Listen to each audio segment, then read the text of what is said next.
Bonjour et bienvenue à ce nouvel épisode de JCP avec sa revue d'actualité hebdomadaire socio-économique. Alors voici le programme pour cette semaine et un avant-propos que je vous laisse lire. Et donc cette semaine, l'INSEE a mis à jour ses prévisions de croissance pour la France pour 2025 et comme les autres organismes a baissé ses prévisions à 0,6%. Il reste encore le gouvernement qui est à 0,7%. Et l'INSEE également annonce des prévisions de chômage 2025 à 7,7%. Et ce qui a un peu fait sensation cette semaine, c'est que dans leur analyse, ils soulignaient que tout ce qui est consommation et investissement était en berne, donc la partie, on va dire, dépenses des citoyens et des entreprises. Et en parallèle, l'épargne était en hausse, donc avec un taux d'épargne en moyenne 18,8%. Et surtout les retraités. Vous voyez le titre notamment dans les Échos, l'épargne abondante des retraités bride la croissance française. En fait, les pensions des retraités a été indexées sur l'inflation, et comme vous savez, l'inflation est notamment en 2024 a été encore élevée, plus élevée que la croissance. Mais effectivement, malheureusement, les retraités n'ont pas dépensé l'argent supplémentaire qu'ils ont gagné. Donc ils ont augmenté leur taux d'épargne. Peut-être que le problème derrière tout ça, c'est surtout que les autres personnes que les retraités n'ont pas eu de revenus en croissance suffisante pour alimenter la consommation. Autrement, dans l'opinion cette semaine, on avait un article qui nous indiquait que donc, le plafonnement des loyers était... revenait sur la table des discussions, parce qu'en fait, c'est une expérimentation qui est en cours depuis 2019 et prévue jusqu'en 2026. Donc un certain nombre de villes ont mis ça en place. Quand un bailleur veut louer un appartement, il doit se limiter à un certain plafond. Et il y a une étude, alors est-ce qu'elle est neutre ou pas, mais en tout cas qui indique que ce plafonnement des loyers aurait eu un effet de baisse, ou en tout cas de limitation des loyers de 5% par rapport, on va dire, à un marché libre depuis 2019, sachant que les loyers sont déjà donc en cours de bail, les loyers sont limités, ne peuvent être augmentés que par l'indice de référence des loyers. Et donc cette mesure de plafonnement des loyers est une contrainte supplémentaire pour les bailleurs qui les incite à aller vers de la location saisonnière type Airbnb qui n'est pas sujet à ce plafonnement et qui permet d'avoir une rentabilité suffisante pour un investissement immobilier locatif. Autrement, autre sujet, donc on a vu que le ministère de la Culture allait débloquer 500 millions d'euros sur 5 ans pour aider les entreprises de l'industrie musicale. Vous avez le communiqué de presse en source. Le petit souci, c'est qu'il n'y a aucune justification derrière cela. En fait, il est juste annoncé qu'il y a 500 millions d'euros qui vont être débloqués. Est-ce que c'est des difficultés passagères dans le monde de la musique? Est-ce que c'est un problème structurel? On ne sait pas. Voilà. En parallèle, donc, il y a aussi 60 millions d'euros qui vont être débloqués par le Centre national de la musique, qui est en fait un organisme qui vit d'argent public. Sachant que le ministère de la Culture a un budget de 4,4 milliards d'euros, qui a fait 30% d'augmentation depuis 2017, et ceci, c'est hors audiovisuel public. Et donc cet audiovisuel public a en parallèle, lui, un budget de 4 milliards d'euros. Le ministère de la Culture, pour mémoire, sort tous les ans environ 200 millions d'euros en subventions à la presse. En parallèle, on apprend que l'Opéra Bastille est en train de tomber en ruine et qu'il va falloir débloquer 400 millions d'euros pour faire les travaux nécessaires pour le réhabiliter. D'autres taxes, bien entendu, s'appliquent, type SACEM, même pour les enterrements. Maintenant, il faut payer une taxe SACEM si vous diffusez de la musique lors de l'enterrement. On est dans le cas de figure d'un ministère qui a un budget et qui utilise cet argent pour subventionner les artistes, les journalistes, tous les intermédiaires, les entreprises et le monde de la culture en général. Donc bien entendu, il y a aussi tout le cinéma. Et si le ministère a vocation à ne faire que des subventions, est-ce que c'est vraiment utile pour la société d'avoir un monde de la culture qui ne vit que grâce à ces subventions? Est-ce qu'il va falloir subventionner ad vitam aeternam le monde de la culture? Dans ce cas-là, on va tous se mettre artistes et vivre d'argent public sans que ce soit utile et viable pour la société. Et sauf dernière nouvelle, la culture ne fait pas partie du domaine du régalien. Posons-nous la question, est-ce qu'on a besoin d'avoir un ministère de la culture tel qu'il existe actuellement? Est-ce qu'il ne faut pas le repenser pour le limiter à une mission vraiment utile pour la société? Alors la bonne nouvelle de la semaine, c'est que donc dans un article des Échos avec Avec un sondage, on apprend que la moitié des Français sont favorables à un régime par capitalisation. Avec tout ce qui se discutait donc, dans la réforme des retraites, petit à petit, les Français commencent quand même à comprendre que le système de Ponzi actuel, avec la retraite par répartition, qui n'est pas un salaire différé, contrairement à ce que certains affirment, mais ce système de Ponzi, il n'est pas viable, puisqu'il est soutenu par un État qui est au bord de la faillite, avec une démographie qui ne permet pas de maintenir le modèle actuel. Et donc les gens commencent à réaliser qu'il y a un vrai problème structurel avec la retraite, le modèle de retraite existant, et qu'il faut le repenser. Attention néanmoins à la récupération politique, sachant qu'on a des élections présidentielles en 2027. Certains ont déjà commencé à émettre un avis et à émettre des pistes. Édouard Philippe qui propose une 15% de capitalisation, mais ce qui est peut-être pas trop mis en avant dans ses propos, c'est qu'il la voit comme une capitalisation obligatoire et collective. Donc c'est typiquement un PER non individuel, mais un PER collectif. Mettre en place la capitalisation, je pense que c'est une bonne idée, mais à mon avis, il faut quand même conserver un régime collectif pour une retraite de base, donc avec une approche typique comme la répartition actuelle, ou quelque chose d'équivalent, en tout cas un système collectif pour garantir une retraite minimum pour tout le monde, quels que soient les revenus. Donc ce minimum serait par exemple 50 à 75% du SMIC. Je pense que le rôle de l'État est de s'assurer que la population ne tombe pas dans la pauvreté lorsqu'elle arrive à l'âge de la retraite, mais n'est pas là pour apporter un confort. Après le reste effectivement de la capitalisation, mais qui est laissé au bon vouloir des gens, s'ils veulent ne pas capitaliser et simplement dépenser leur argent, libre à eux de le faire. Ce qui peut être bon aussi pour relancer l'économie, s'il y avait plus de dépenses. Ou alors un régime de capitalisation donc privé individuel, tout simplement les gens économisent et placent l'argent là où bon leur semble, que ce soit de l'immobilier, des PEA, des assurances-vie, ce que vous voulez. Les banques, comme aujourd'hui, resteraient libres de proposer des PER, avec les contraintes associées. Les salaires nets seront augmentés, puisqu'il y aurait moins de cotisations, ce qui voudrait dire a priori plus d'impôts sur le revenu à payer, puisque le salaire net sera plus élevé, sauf s'il y a un modèle comme actuellement de crédit d'impôt pour des versements volontaires sur certains supports. La difficulté dans tout ça, c'est la transition pour passer d'un modèle 100% répartition à un modèle principalement par capitalisation, puisque je pense que ceux qui sont actuellement à la retraite, il ne faut pas leur couper les vivres, ils n'ont rien demandé en quelque sorte, depuis qu'ils travaillent, on leur promet que l'État sera là et qu'ils toucheront leur retraite parce qu'ils ont cotisé, mais en tout cas, ils ne sont pas responsables de la situation dans laquelle la société dans son ensemble est aujourd'hui. C'est le modèle qui n'était depuis le début, qui est mal pensé. Il faut prévoir, à mon sens, une phase de transition pour ne pas léser les retraités existants, tout en permettant à ceux qui travaillent de commencer à capitaliser pour leur propre retraite. Donc c'est pour ça qu'il faut que ce soit vraiment étalé dans le temps, sur plusieurs années, voire dizaines d'années. Quelle politique prendrait une décision dont on ne verrait les effets que dans plusieurs dizaines d'années, donc ne pourrait pas mettre ça à son crédit? Et comme pour la retraite, je pense que le chômage pourrait suivre un peu le même schéma. Donc budget 2026, semaine assez calme.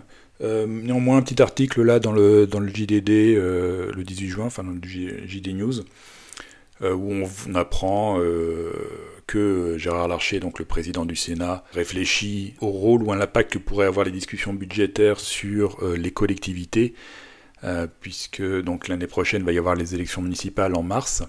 Et vous savez que le Sénat est élu par un vote indirect. C'est pas vous qui votez pour les sénateurs, ce sont les grands électeurs, donc, et notamment les maires. Et il y aura les élections sénatoriales en septembre 2026, l'année prochaine.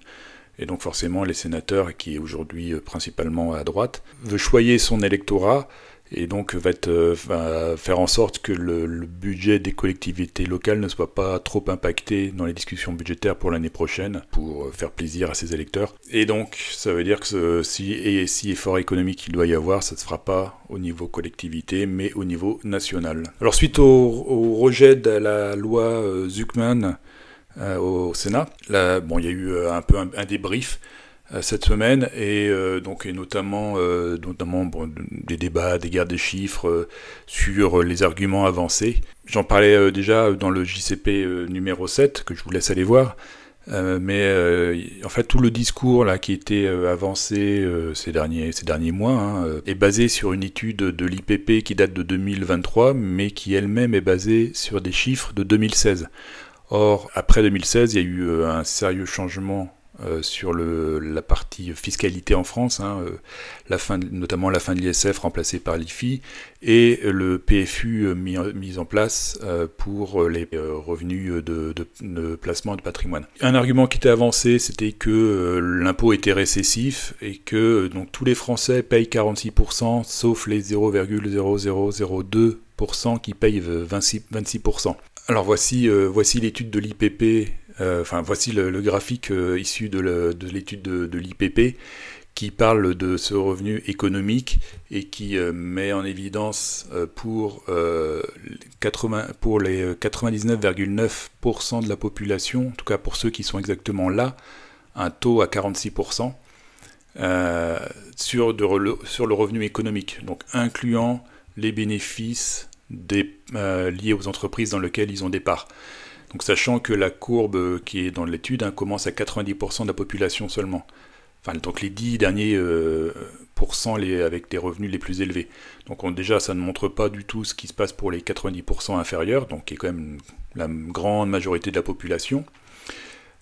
Et effectivement cette courbe est basée sur ce fameux revenu économique, donc incluant finalement le patrimoine économique des individus, donc les parts dans les entreprises. Et pour lequel, d'après les calculs, effectivement, plus on monte en haut dans la courbe des revenus économiques, et pas forcément des revenus des salaires, l'impôt sur les sociétés, là en rose, prend la majeure partie, puisque c'est l'impôt sur les sociétés. Alors déjà, en plus, à l'époque, c'était même pas 25% comme aujourd'hui, depuis ça a été baissé. Mais en moyenne, on tendait vers les fameux 26% évoqués. Il est faux de dire que tous les Français payent 46%, sauf les ultra-riches qui payent 26%. Ce n'est clairement pas tous les Français, c'est juste le pic de la courbe qui est à 46% pour ces gens-là. Donc ce qui était avancé, c'est que cette taxe Zuckman ne ciblant que 1800 foyers ou individus, forcément, avec une base aussi faible, il n'y a quasiment aucune chance que les 20 milliards escomptés par an ne soient collectés, puisqu'on l'a vu avec l'effet l'affaire, les gens vont s'adapter et forcément vont quitter la France, ne pas investir en France, baisser leur patrimoine en France, pour payer moins d'impôts. C'est une réaction naturelle, surtout arriver à ce niveau-là de revenus et de patrimoine où il est plus facile de trouver des solutions. Et même le journal Marianne a essayé de venir à la rescousse du discours pour cette taxe Zuckman. Et vous voyez à droite là une petite synthèse qui a été faite, mais ces simulations sont complètement fausses, ont été débunkées dans la foulée. En gros, il calculait une taxe annuelle comparée à une plus-value potentielle sur 5 ans. Si on prend l'exemple de Bernard Arnault, de la famille Bernard Arnault, donc 2% de leur patrimoine, alors qu'ils ont un patrimoine de, entre 100 et 150 milliards d'euros, sachant que ce patrimoine donc, qui est indexé sur la valeur des entreprises du groupe, c'est très fluctuant. Ils calculent la taxe Zuckman sur ce patrimoine en disant oui, mais leur patrimoine sur 5 ans a augmenté de 16 milliards. Donc, en disant dans ce cas-là, la taxe ne représente que 14% de leur revenu économique, on va dire. Mais c'est totalement faux, puisque même si on fait une moyenne, c'est-à-dire que leur revenu sur 5 ans, 16 milliards, donc sur un an, c'est 3 milliards. Donc ils seraient taxés à 2,3 milliards pour 3 milliards de revenus. Et c'est pas du tout 14%, puisqu'on est plutôt dans les 70% d'imposition. Pour l'instant, ce sujet est en stand-by, et comme je disais la semaine dernière, probablement ça reviendra dans le cadre des discussions à l'automne pour le budget 2026. Et le sujet de la semaine, c'est le ras-le-bol fiscal qui devient visible. Donc après les pigeons, les bonnets rouges, les gilets jaunes, donc on a le mouvement de Nicolas qui est assez dynamique, qui devient maintenant visible des médias mainstream et qui remet en cause le modèle social actuel en partant du principe que justement ceux qui travaillent payent pour ceux qui ne travaillent pas et pour financer toutes les initiatives publiques à coup de subventions à droite à gauche. On en parlait tout à l'heure avec le ministère de la Culture, 500 millions à droite, 200 millions à gauche, et ainsi de suite. Donc il y a un ras-le-bol qui clairement se met en place. Vous avez des simulations qui mettent en évidence la différence entre le salaire super brut, donc incluant les charges patronales, jusqu'au salaire net. Une fois qu'on a retiré les charges patronales et les charges salariales, puis on enlève les impôts, puis on enlève la TVA, ce qui crée une certaine amertume pour ceux qui regardent leur bulletin de paye, parce que maintenant que ce mouvement devient visible et sort dans les médias, donc la gauche s'en inquiète, et elle fait tout de suite forcément l'amalgame avec l'extrême droite pour chercher à décrédibiliser le mouvement. Néanmoins, je pense qu'il faut faire attention à l'ultralibéralisme qui pourrait devenir assez populiste, dans le sens où ce que j'expliquais tout à l'heure pour l'épargne des retraités, je pense que et la mise en place d'une retraite par capitalisation. Je pense qu'il faut faire attention parce que ceux qu'on appelle les boomers, en fait, les retraités actuels, n'ont pas choisi d'être dans cette situation. On leur a vendu un modèle social en leur disant travaillez et cotisez et on vous garantit une retraite lorsque vous serez à la retraite. Je pense que voilà, ils seraient des victimes collatérales si on passait à une retraite par capitalisation sans phase de transition. C'est-à-dire qu'on ne peut pas du jour au lendemain arrêter de cotiser pour les retraités actuels. Ces gens-là n'ont pas choisi d'être dans cette situation. Et je pense qu'il y a un juste milieu à trouver dans le modèle social français actuel, entre une partie qui est solidaire pour préserver les gens de la pauvreté et ceux qui tombent dans des difficultés, par exemple la maladie, et d'un autre côté un modèle communiste qui nivelle tout le monde par le bas avec des prélèvements à outrance pour de l'argent qui est vraiment gaspillé et qui laisse l'État s'immiscer de plus en plus dans le quotidien et qui décide de tout. Et dans le Parisien, il y avait des petits diagrammes qui justement accompagnaient cette évocation du mouvement des Nicolas, basés sur des chiffres du ministère de l'économie et de l'INSEE. Ce que ça met en évidence, c'est que donc 10% des Français payent 74% de l'impôt sur le revenu. Donc, ce qui effectivement, pour ces 10%-là, peut être assez difficile à avaler. Et sur le diagramme de droite, en fait, on a pour les ménages qui sont classifiés en 5 catégories de pauvres à aisés, on a le revenu annuel en bleu qui est le revenu annuel nominal, donc basé sur les salaires, et les revenus, donc en orange, les revenus après transfert, donc tout ce qui va être aide sociale et bénéfices liés aux services publics. Et ce que ça montre, c'est que pour les ménages en bas de l'échelle, grâce au transfert, ils se retrouvent avec des revenus bien supérieurs à leur salaire. Donc, par exemple, les ménages pauvres passent de 11 000 à 25 000 euros par an. Et en haut de l'échelle, à l'inverse, donc par le biais des cotisations, les ménages plutôt aisés, voire même les ménages médians, ont un revenu après transfert inférieur à leur revenu annuel. Ce que ça montre, ça donne l'impression que en fait, un revenu annuel, on va dire, après les transferts de 25 à 30 000 euros, semble l'objectif du modèle social, puisque ce modèle serait calibré pour que justement tout le monde ait au moins 25 à 30 000 euros. Donc cette fameuse classe moyenne qui se retrouve lésée et qui se revient à cotiser elle-même est déficitaire dans le modèle social.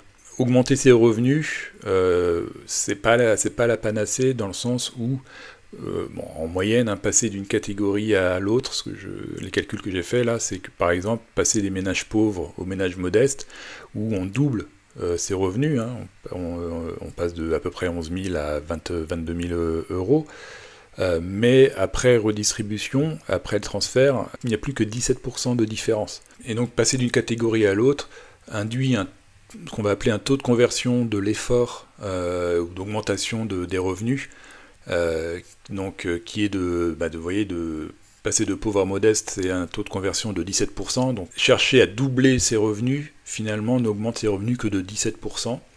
et ainsi de suite. Si à l'autre bout de l'échelle, passer de plutôt aisé à aisé, donc avoir des revenus qui augmentent de 150%, on a un taux de conversion de 60% seulement. Donc, au final, ce modèle de distribution, même s'il peut donner l'impression qu'il est juste dans le sens où pour les gens en bas de l'échelle, ils bénéficient du modèle du soutien de la collectif, mais ça peut dissuader quand même pour les gens de trouver un travail ou de faire des études ou tout simplement d'évoluer en entreprise, prendre du galon, avoir des augmentations si on ne récupère qu'une faible partie de ces augmentations au final. Travailler plus ou même simplement créer son entreprise et prendre des risques, tous les risques et les problèmes associés. Si on fait tout ça pour les autres, ça amène effectivement à soulever des questions et c'est un peu la base de le fondement de ce mouvement des Nicolas. Quel est mon rôle? Peut-être les gens commencent à se dire j'ai envie de moins travailler pour les autres et de travailler plus pour moi. Mais rien ne vaut la satisfaction d'aider son prochain et son prédécesseur qui est actuellement à la retraite. C'est tout pour cette fois, je vous dis à bientôt pour un nouvel épisode de JCP.